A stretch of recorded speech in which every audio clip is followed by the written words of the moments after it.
In this topic, I am going to discuss about glycolysis. Glycolysis is a metabolic pathway employed by the tissues for breakdown of glucose to provide energy.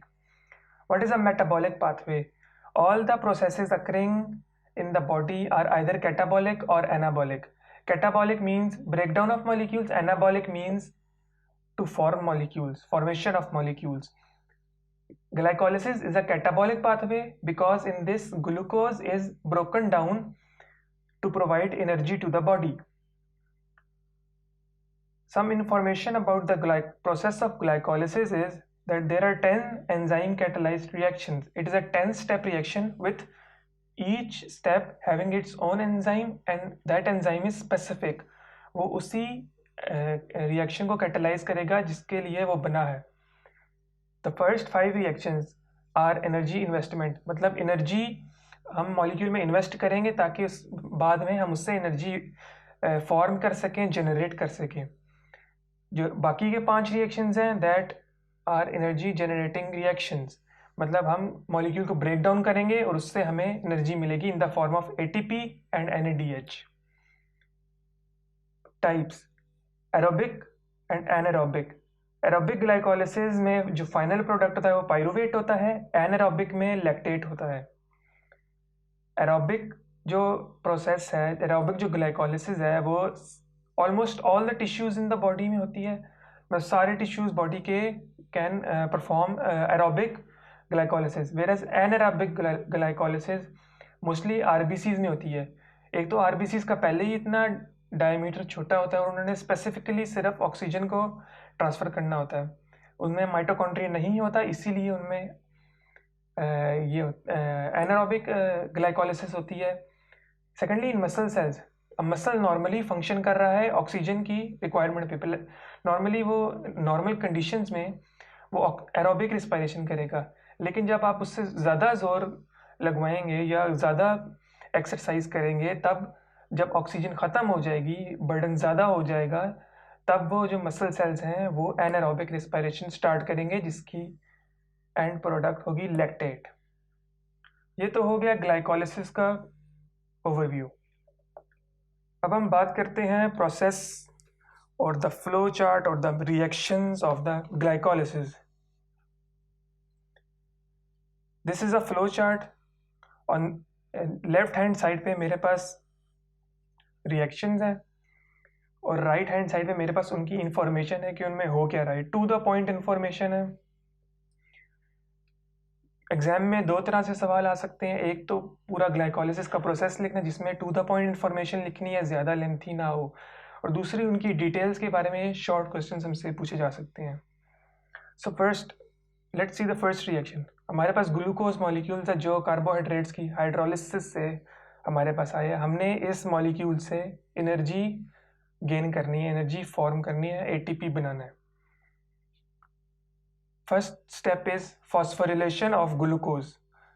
कैसा step है? Irreversible step. Phosphorylation का मतलब है addition of a phosphate group. Glucose 6 phosphate बन रहा है तो मतलब 6th कार्बन पे हमारे पास एक फॉस्फेट ग्रुप अटैच हो, फॉस्फोरस ग्रुप अटैच हो रहा है. इरिवर्सिबल रिएक्शन है और जो एंजाइम है उसको हम कहते हैं हेक्सोकाइनेज और ग्लूकोकाइनेज. ये दोनों जो है आइसो एंजाइम्स हैं या आइसोजाइम्स हैं. मैं यहाँ पे लिख देता हूँ आइसोजाइम्स. आइसोजाइम्स वो मॉलिक्यूल्स जिनका अमाइनो एसिड स्ट्रक्चर तो डिफरेंट है लेकिन वो एक ही तरह के रिएक्शन को कैटलाइज कर रहे हैं. इनके हिसाब से देखें तो ये फॉस्फोरिलेशन ऑफ ग्लूकोज ही करवाएंगे, लेकिन इनके जो अमाइनो एसिड सीक्वेंस है वो डिफरेंट होगा. अब जो हेक्सोकाइनेज है वो mostly is present in all the tissues in the body. Glucokinase present है लिवर में और पेनक्रियाज में. लिवर और पेनक्रियाज के सेल्स में. लिवर के जो सेल्स होते हैं उनको हम कहते हैं हेपेटोसाइट्स. अब फॉस्फोरिलेशन ऑफ ग्लूकोज तो हो गई हेक्सोकाइनेज से. ग्लूकोज 6 फॉस्फेट हमारे पास बन गया. ग्लूकोज 6 फॉस्फेट एक पोलर मॉलिक्यूल है. अब वो जो मेम्ब्रेन है, सेल मेम्ब्रेन हमारे पास होती है वो नॉन पोलर होती है, इसीलिए ये अपनी पोलैरिटी की वजह से साइटोसोल से बाहर नहीं जा सकता। एक और बात, ग्लाइकोलिसिस का process it occurs in cytoplasm, most accurately in cytosol. इसीलिए ग्लूकोज 6 फॉस्फेट का मॉलिक्यूल अक्यूमुलेट हो जाता है साइटोसोल के अंदर और वो सेल मेम्ब्रेन से बाहर नहीं जा सकता। Second step, isomerisation of glucose 6 phosphate. Isomerisation of glucose 6 phosphate into fructose 6 phosphate. Glucose और फ्रुक्टोज एक दूसरे के आइसोमर्स हैं। Glucose is an aldose, fructose is a ketose. इसको हम इसमें आइसोमराइज करना है। रिएक्शन टाइप है जो है वो रिवर्सिबल रिएक्शन है, इंटर कन्वर्टेबल है। एंजाइम जो यूज हो रहा है फॉस्फोग्लूकोज आइसोमरेज। रिएक्शन क्या हो रहा है, आइसोमर बन रहा है, आइसोमराइजेशन हो रही है, इसीलिए आइसोमरेज एंजाइम हमारे पास यूज हो रहा है। और ये जो रिएक्शन है ये रेट लिमिटिंग नहीं है, मतलब इससे हम रेट डिटरमाइन नहीं कर सकते ग्लाइकोलिसिस का। Third reaction, phosphorylation of fructose 6 phosphate. जो फ्रुक्टोज 6 फॉस्फेट बना हमारे पास आइसोमराइजेशन ऑफ ग्लूकोज 6 फॉस्फेट से, उसके साथ एक और फॉस्फेट हमने अटैच करना है ताकि वो बिस फॉस्फेट बन जाए। दो फॉस्फेट ग्रुप्स, दो फॉस्फोरस ग्रुप्स उसके मॉलिक्यूल के साथ अटैच हो जाए। रिएक्शन कौन करवाएगा, फॉस्फोफ्रुक्टोकाइनेज 1। ये जो एंजाइम है काइनेज है, काइनेज इसकी जनरल क्लास है। काइनेज जो एंजाइम्स होते हैं वो फॉस्फोरिलेशन करवाते हैं, एडिशन ऑफ फॉस्फोरस करवाते हैं। काइनेज के ऑपोजिट फॉस्फेटेजेस होते हैं, वो फॉस्फोरस ग्रुप रिमूव करवाते हैं सबस्ट्रेट से। काइनेज फॉस्फोरस ग्रुप अटैच करवाता है। फॉस्फोरिलेशन कर दी फ्रुक्टोज 6 फॉस्फेट की, तो फ्रुक्टोज 1,6 बिस फॉस्फेट बन गया।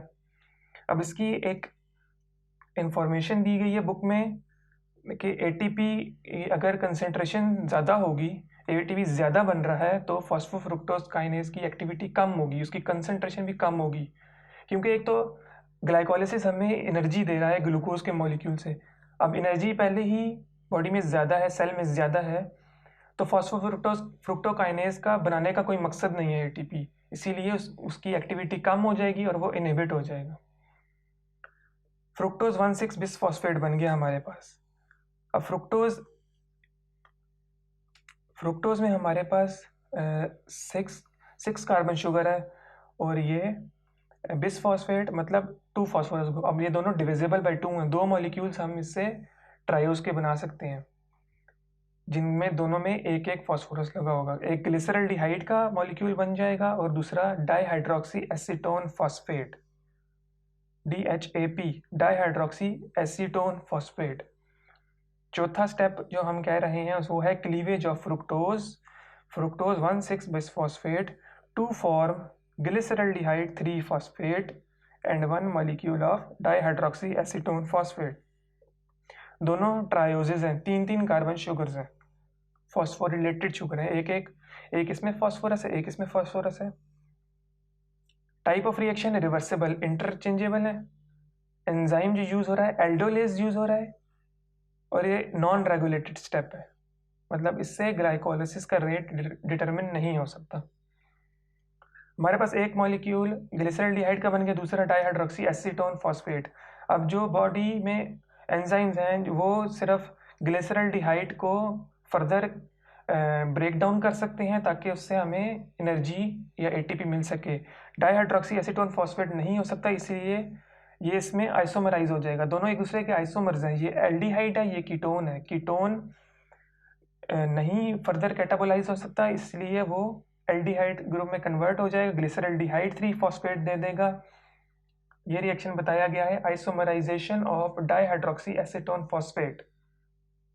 टाइप इंटरकन्वर्टेबल, एक दूसरे के आइसोमर्स हैं तो एक दूसरे में चेंज हो सकते हैं।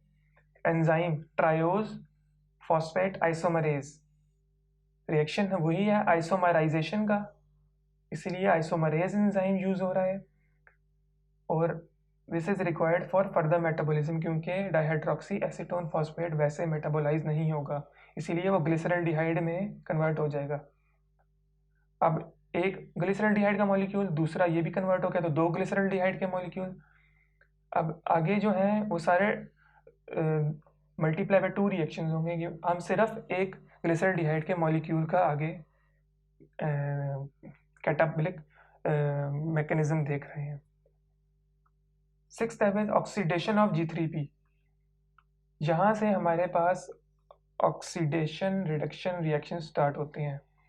पहले हमारे पास एनर्जी इन्वेस्ट हमने कर दी सारों में, ताकि हमारे पास एक पर्टिकुलर मॉलिक्यूल आ जाए जिससे हम एनर्जी जनरेट कर सकें। 1 2 3 4 5 reactions for energy investment.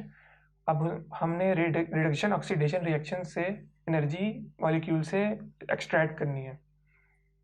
Type of reaction reversible reaction है। एंजाइम जो यूज हो रहा है ग्लिसरॉल्डिहाइड 3-फॉस्फेट डिहाइड्रोजिनेज। इसमें हमारे पास NADH बनता है। NADH कैसे बन रहा है? NAD positive NADH। डिहाइड्रोजिनेज क्यों? क्योंकि डिहाइड्रोजिनेशन हो रही है। ग्लिसरॉल्डिहाइड 3-फॉस्फेट हमारा सबस्ट्रेट है। यहाँ से ऑक्सीडेशन रिडक्शन रिएक्शन स्टार्ट होते हैं ग्लाइकोलिसिस के। और NAD की इंफॉर्मेशन दी गई है हमें बुक में कि उसकी लिमिटेड कंसंट्रेशन होती है सेल में, इसीलिए उसका रीजनरेट होना बहुत इंपॉर्टेंट है। उसकी ऑक्सीडेशन रिडक्शन होती रहती है। ये एक एनर्जी स्टोरिंग मॉलिक्यूल है। ये हमारे पास आगे जाके ऑक्सीडेशन रिडॉक्स रिएक्शन से हमें एनर्जी ATP की फॉर्म में प्रोवाइड करता है। 3 मॉलिक्यूल्स ऑफ ATP हमें NADH प्रोवाइड करता है। एग्जाम में MCQ आ सकता है कि किस स्टेप में NADH की प्रोडक्शन होती है। तो हमारे पास ग्लिसरॉल्डिहाइड की ऑक्सीडेशन के स्टेप में हमारे पास NADH प्रोड्यूस होता है। ATP यूटिलाइज किधर हो रहा है? ऑब्वियसली शुरू में हो रहा होगा। ATP हमारे पास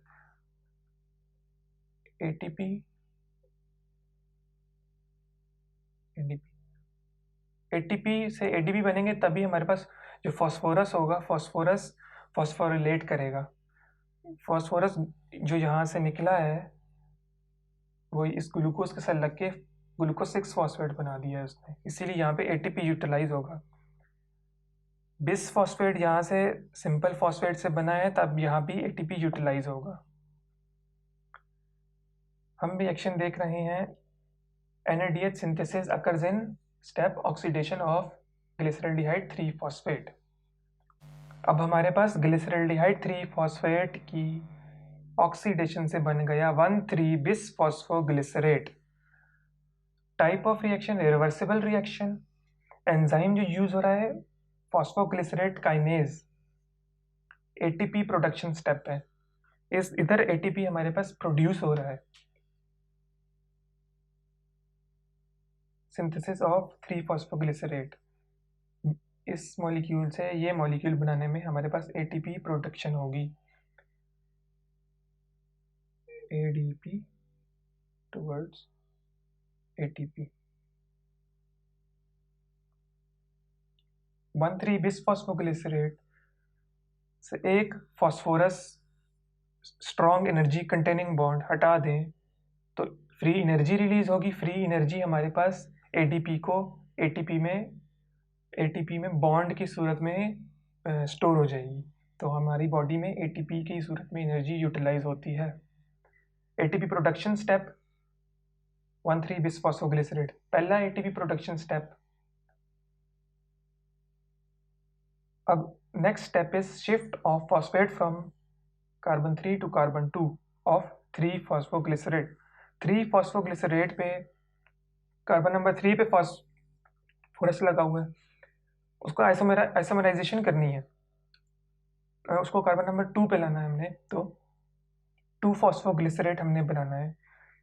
रिवर्सिबल रिएक्शन है क्योंकि आइसोमेरिक फॉर्म है। और एंजाइम जो है फॉस्फोग्लिसरेट म्यूटेज एंजाइम यूटिलाइज करेंगे।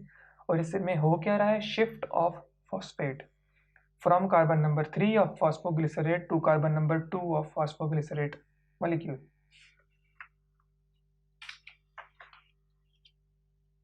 नेक्स्ट स्टेप, 2-फॉस्फोग्लिसरेट मॉलिक्यूल हमारे पास बन गया। अब उसकी डिहाइड्रेशन करवानी है। डिहाइड्रेशन क्यों करवानी है? ताकि हमारे पास फॉस्फोइनोल पाइरूवेट बन जाए। Type of reaction reversible reaction. Enzyme enolase, क्योंकि हमारे पास इनोल बन रहा है तो उसके हिसाब से नाम है enolase enzyme. High energy enol phosphate जिसमें हाई एनर्जी बॉन्ड है वो हमारे पास प्रेजेंट होता है, मॉलिक्यूल हमारे पास बन जाता है जिसकी एनर्जी बहुत ज़्यादा है। अब उसमें एनर्जी ज़्यादा है तो अगले स्टेप में हम उससे एनर्जी एक्सट्रैक्ट कर सकते हैं, और जब हम उससे एनर्जी एक्सट्रैक्ट करेंगे तो यहाँ पे एटीपी मॉलिक्यूल बनेगा, एडीपी टू एटीपी, और जो फाइनल प्रोडक्ट है वो पाइरूवेट बन जाएगा हमारे पास। End product of aerobic respiration aerobic glycolysis is pyruvate. Formation of pyruvate type जो है इरिवर्सिबल है, एक दफ़ा पाइरूवेट बन गया तो दोबारा वापस नहीं जाएगा। एंजाइम पाइरूवेट काइनेज है।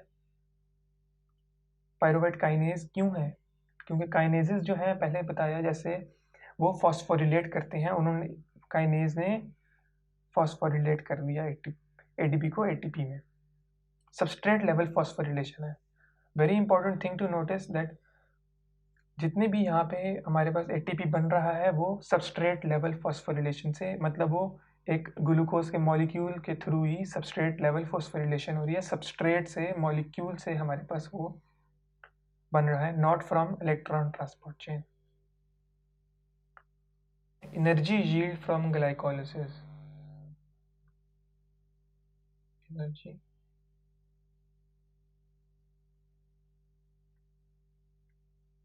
From glycolysis.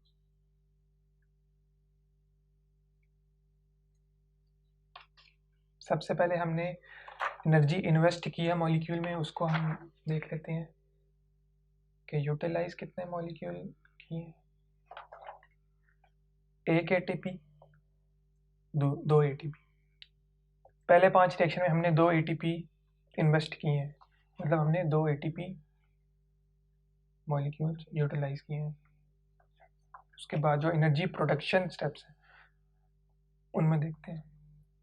1 NADH इधर बन रहा है, 1 ATP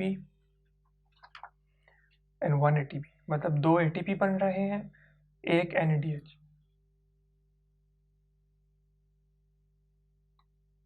प्रोडक्शन, और कितने से बन रहे हैं? 1 molecule of G3P glyceraldehyde 3 phosphate from 1 molecule of G3P, 1 NADH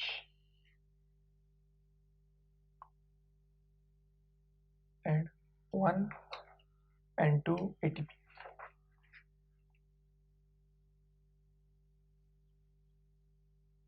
अब ये 1 मॉलिक्यूल से यहाँ पर हमारे पास 2 मॉलिक्यूल ग्लिसरॉल्डिहाइड 3 फॉस्फेट के क्रिएट हो रहे हैं, एक आइसोमराइज होके और एक ऑटोमेटिकली पहले ही बन रहा था।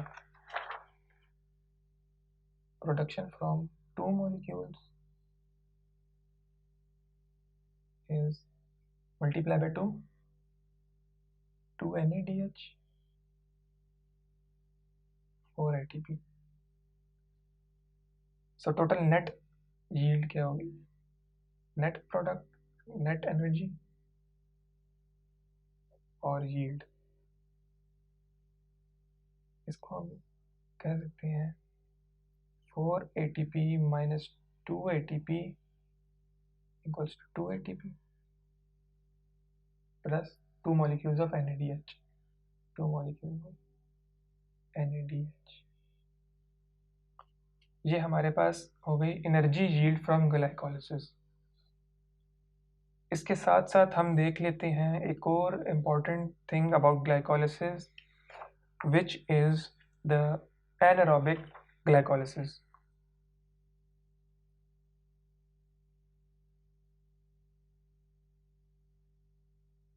anaerobic glycolysis। अब anaerobic glycolysis में हमारे पास ऑक्सीजन तो है नहीं, so this pyruvate will be further converted into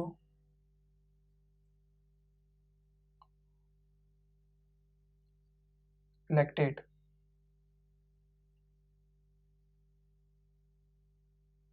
enzyme कौन सा यूज हो रहा है? लैक्टेट डिहाइड्रोजिनेज, और ये मॉलिक्यूल यूज कर रहा है NADH का। यूटिलाइजेशन किसकी है? NADH to NAD। ओके, अब एंड प्रोडक्ट हमारे पास 2 पायरुवेट के मॉलिक्यूल्स बनते हैं फ्रॉम 2 मॉलिक्यूल्स ऑफ ग्लिसरल्डिहाइड। जब 2 पायरुवेट के मॉलिक्यूल्स बनेंगे तो 2 लैक्टेट बनेंगे मॉलिक्यूल्स, 2 NADH यूटिलाइज होंगे। अब इसकी नेट यील्ड देखते हैं। यील्ड जो 2 NADH का यील्ड है, और जो हमारे पास ऊपर से बन रहा है तो 2 NADH minus 2 NADH equals to 0 NADH produced. ATP की यील्ड देख लेते हैं। ATP यील्ड, इसमें कोई ATP यूटिलाइज नहीं हो रहा और ना ही क्रिएट हो रहा है, इसीलिए 2 ATP